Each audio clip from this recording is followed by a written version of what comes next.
Learn life. ജീവിതം പഠിക്കുക, ജീവിക്കാൻ പഠിക്കുക. നിങ്ങൾക്കും നിങ്ങളുടെ മക്കൾക്കും വേണ്ടി ഈ വീഡിയോ ഷെയർ ചെയ്യുക.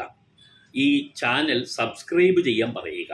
നേരായ ജീവിത മാർഗങ്ങളിലേക്കുള്ള ഒരു ചൂണ്ടുപലകയാണ് ഓരോ എപ്പിസോഡും. ജീവിതം പഠിക്കാതെ ജീവിക്കാൻ തുടങ്ങുന്നതാണ് പലരും ജീവിതത്തിൽ പരാജയപ്പെടുന്നതിൻ്റെ അടിസ്ഥാന കാരണം.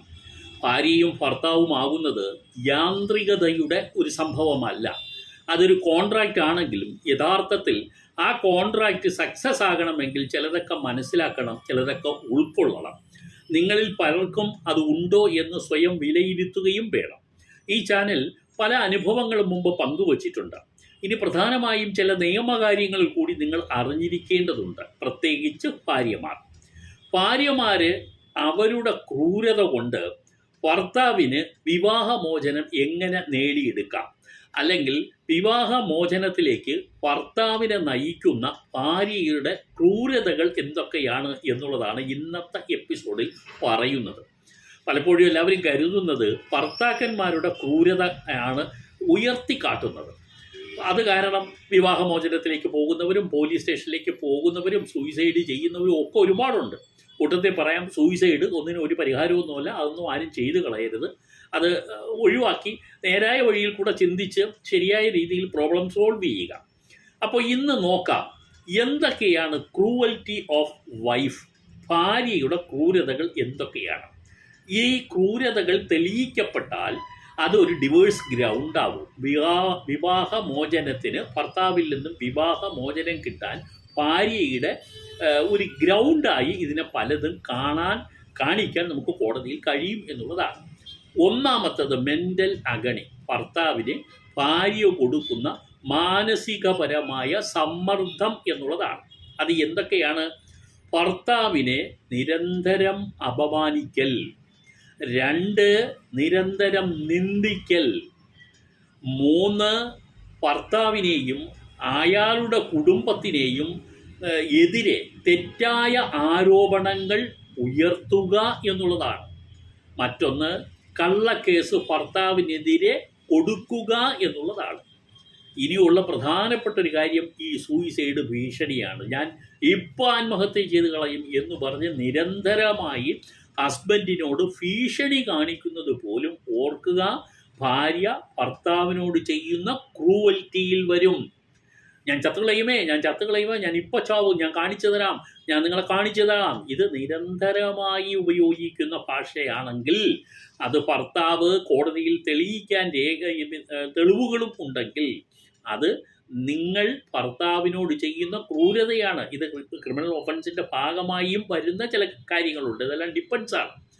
അതുപോലെ മറ്റൊന്നാണ് ഭർത്താവിനോട് ഭാര്യ കാണിക്കുന്ന ക്രൂവൽറ്റിയിൽ ഒന്ന് സംശയമാണ്. ഭർത്താവിനെ നിരന്തരം സംശയിക്കുന്ന ഭാര്യ ഭർത്താവിനെ മാനസികമായി സമ്മർദ്ദത്തിലാക്കുന്ന ഒരു ഭാര്യയാണെന്നും അത് ഭർത്താവിന് വിവാഹമോചനത്തിന് പറ്റിയ ഒരു ഗ്രൗണ്ടാണെന്നും ഉള്ളതാണ്. മറ്റൊന്ന് സമൂഹത്തിൽ അപകീർത്തികരമായ കാര്യങ്ങൾ ഭർത്താവിനെതിരെ പ്രചരിപ്പിക്കുക എന്നുള്ളതാണ്. എപ്പോഴും ഇങ്ങനെയുള്ള നേരത്തെ പറഞ്ഞ കാര്യങ്ങളെല്ലാം തന്നെ ഭാര്യ ഭർത്താവിനോട് ചെയ്യുന്ന ക്രൂവൽറ്റി അല്ലെങ്കിൽ ക്രൂരതയുടെ മാനദണ്ഡത്തിൽ വരും എന്നുള്ളതാണ്. ഇനി നിങ്ങൾ അറിയാനുള്ളത്, തുടർച്ചയായ പീഡനം, മാനസിക പീഡനം നടക്കുകയാണെങ്കിൽ അത് വിവാഹമോചനത്തിൻ്റെ ഗ്രൗണ്ടായി തന്നെ കണക്കാക്കണം എന്ന് സുപ്രീം കോടതിയും വ്യക്തമാക്കിയിട്ടുള്ളതാണ്. ഇനി ഫിസിക്കൽ ക്രൂവൽറ്റി നോക്കാം. ഇപ്പം നമ്മൾ മെൻ്റൽ അഗണിയാണ് നമ്മൾ നോക്കിയത്. ഇനി അടുത്ത് ഫിസിക്കലായിട്ട് എന്തൊക്കെ ക്രൂരതകൾ ഭാര്യ ഭർത്താവിനോട് ചെയ്താൽ അത് ക്രൂവൽറ്റിയായി കണക്കാക്കും, അല്ലെങ്കിൽ അത് ഡിവേഴ്സിനുള്ള ഗ്രൗണ്ടായി കണക്കാക്കും എന്നുള്ളതാണ്. ഒന്ന് ആക്രമണം തന്നെയാണ്, ഗുരുതരമായി പരിക്കേൽപ്പിക്കൽ തന്നെയാണ്, കുട്ടികളുടെ മുന്നിൽ അപമാനകരമായി പെരുമാറുന്നത് തന്നെയാണ്, വ്യാജ കേസ് കൊടുക്കുന്നതാണ്. ഇതെല്ലാം തന്നെ ഈ ക്രൂരതയുടെ പര്യായത്തിൽ വരുന്നതാണ്. മറ്റൊന്ന് ദാമ്പത്യത്തിൻ്റെ ചില പ്രധാനപ്പെട്ട ബന്ധം നിരസിക്കുക. ദാമ്പത്യ ബന്ധം നിരസിക്കുക എന്ന് പറഞ്ഞാൽ ഭാര്യയും ഭർത്താവും തമ്മിലുള്ള ബന്ധം ഏതൊക്കെ തരത്തിലുള്ളതാണെന്ന് നിങ്ങൾക്കറിയാമല്ലോ. അത് നിഷേധിക്കുക ന്യായമല്ലാത്ത നിലയിൽ. അതിനെ കോൺജുഗൽ റിലേഷൻഷിപ്പ് എന്ന് പറയും. ആ ദാമ്പത്യ ബന്ധത്തിനെ നിരസിക്കുകയും നീണ്ട ഒരു കാലയളവിൽ വിട്ടു നിൽക്കുകയും ചെയ്യും. ഭർത്താവിനെ ഉപേക്ഷിച്ച് സ്വന്തം വീട്ടിൽ പോയി നിൽക്കുക, ഇല്ലെങ്കിൽ മറ്റെവിടെയെങ്കിലും മാറി നിൽക്കുക, ഇതൊക്കെ തന്നെ ഈ ദാമ്പത്യ ബന്ധം നിരസിക്കുന്നതിന് തുല്യമായ ഘടകമായി വരും. അത് ഈ ക്രൂവൽറ്റിയുടെ പര്യായമായി മാറുകയും ചെയ്യും. മറ്റൊന്ന് അഡൾട്ടറിയാണ്. അഡൾട്ടറി എന്ന് പറഞ്ഞാൽ പരപുരുഷ ബന്ധം. ഭർത്താവുമായി ദാമ്പത്യ ബന്ധം നിലനിൽക്കുമ്പോൾ തന്നെ അന്യപുരുഷന്മാരുമായിട്ട് ബന്ധം സ്ഥാപിക്കുകയാണെങ്കിൽ അത് നിശ്ചയമായും ഈ ഭർത്താവിനെതിരെയുള്ള ഭാര്യയുടെ ക്രൂരതയായി തന്നെ കണക്കാക്കപ്പെടും എന്നുള്ളതാണ്. Hindu marriage act 1956 section 13(1)(a) ഈ ഡിവേഴ്സ് ഗ്രൗണ്ടുകളിൽ ഈ നേരത്തെ ഞാൻ പറഞ്ഞത് എല്ലാം തന്നെ ഗ്രൗണ്ടായി വരും എന്ന് വ്യക്തമായി സൂചിപ്പിച്ചിട്ടുണ്ട്. പ്രധാനപ്പെട്ട ഒരു കേസ് എന്ന് പറഞ്ഞാൽ സമർ ഘോഷ് വേഴ്സസ് ജയ ഘോഷ് എന്ന് പറയുന്ന വളരെ ബേസിക് ആയിട്ടുള്ള ചില കാര്യങ്ങൾ പറയുന്ന പ്രിൻസിപ്പിൾസ് പറയുന്ന ഒരു കേസാണ്. ആ കേസിനകത്തും ഇത് തന്നെയാണ് പ്രധാനമായിട്ടും കോടതി പറയുന്നത് എന്നുള്ളതും ഈ പറഞ്ഞ ഗ്രൗണ്ടുകളൊക്കെ തന്നെ ഡിവേഴ്സിൻ്റെ ഗ്രൗണ്ടായി വരുമെന്നുള്ളതും കോടതി പറഞ്ഞിട്ടുണ്ട്. ഇനി പലർക്കും സംശയം തോന്നാം, ഇങ്ങനെ ഉള്ള ഈ ക്രൂവൽറ്റി എല്ലാം, ഭാര്യ ഭർത്താവിനോട് കാണിക്കുന്ന ഈ ക്രൂരതകളൊക്കെ എങ്ങനെ തെളിയിക്കും? ഇതൊരു വലിയ പ്രശ്നമാണ്.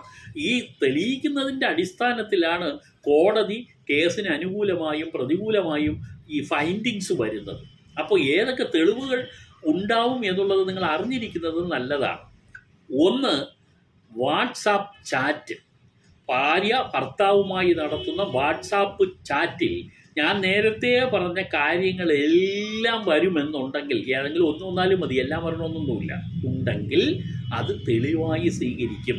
ഞാൻ ഇപ്പോൾ എൻ്റെ വീട്ടിൽ പോകും, നിരന്തരമായി ഇങ്ങനെ മെസ്സേജ് അയക്കുകയാണ്, അദ്ദേഹത്തിൻ്റെ മാനസികമായി സ്വസ്ഥത കെടുത്തുന്ന തരത്തിൽ നിരന്തരമായി നിന്ദിക്കുക, അപമാനിക്കുക, കള്ളക്കേസിൽപ്പെടുത്തുമെന്ന് പറയുക, എല്ലാം ഇങ്ങനെ തുടർച്ചയായിട്ട് വാട്സാപ്പ് ചാറ്റിലൂടെ ഭർത്താവിന് ഇങ്ങനെ അയച്ചുകൊണ്ടിരിക്കുന്ന ഒരാൾ, അത് വാക്കാലും പരമൊഴിയായാലും ശരി, ഇത് രണ്ടായാലും അത് കോടതി ക്രൂവൽറ്റിയുടെ ഭാഗമായുള്ള തെളിവായി സ്വീകരിക്കും എന്നുള്ളതാണ്. ഓഡിയോ റെക്കോർഡും അത് തന്നെയാണ് തെളിവായി സ്വീകരിക്കും. നിങ്ങൾ പറയുന്നത് ഹസ്ബൻഡ് റെക്കോർഡ് ചെയ്ത് വെച്ചിട്ടുണ്ടെങ്കിൽ അത് ഓക്കെയാണ്, ഇല്ലെങ്കിൽ അത് എടുക്കാനും കഴിയും. ഇപ്പോൾ ഉള്ള സാഹചര്യങ്ങൾ വെച്ചുകൊണ്ട് ഏതാണോ നിങ്ങൾ ഉപയോഗിക്കുന്ന ആപ്പ്, അതിൽ നിന്നും ഇത് കിട്ടാൻ സാധ്യത ഉണ്ടെങ്കിൽ അതും തെളിവാകും. മറ്റൊന്ന് വിറ്റ്നസ്സാണ്. ഈ സാക്ഷികൾ പറയുന്നു, ഞാൻ ഇത് കണ്ടതാണ്, ഞാൻ ഇത് കേട്ടതാണ് എന്ന് പറയാൻ സാക്ഷികൾ ഉണ്ടെങ്കിലും അതും തെളിവായി സ്വീകരിക്കും എന്നുള്ളതാണ്. മറ്റൊന്ന് മെഡിക്കൽ റെക്കോർഡ്സ്. ഭാര്യ ഭർത്താവിനെ ആക്രമിച്ചു, അദ്ദേഹം ഹോസ്പിറ്റലിൽ അഡ്മിറ്റായി, പരിക്കുകൾ ഉണ്ടായിരുന്നു, ഡോക്ടർ റിപ്പോർട്ട് എഴുതുന്നു, അതും ഒരു എവിഡൻസായി മാറും. മറ്റൊന്ന് പോലീസ് കംപ്ലൈൻ്റാണ്. ഭർത്താവ് ഭാര്യയ്ക്കെതിരായി കൊടുക്കുന്ന പോലീസ് കംപ്ലൈൻ്റാണ്.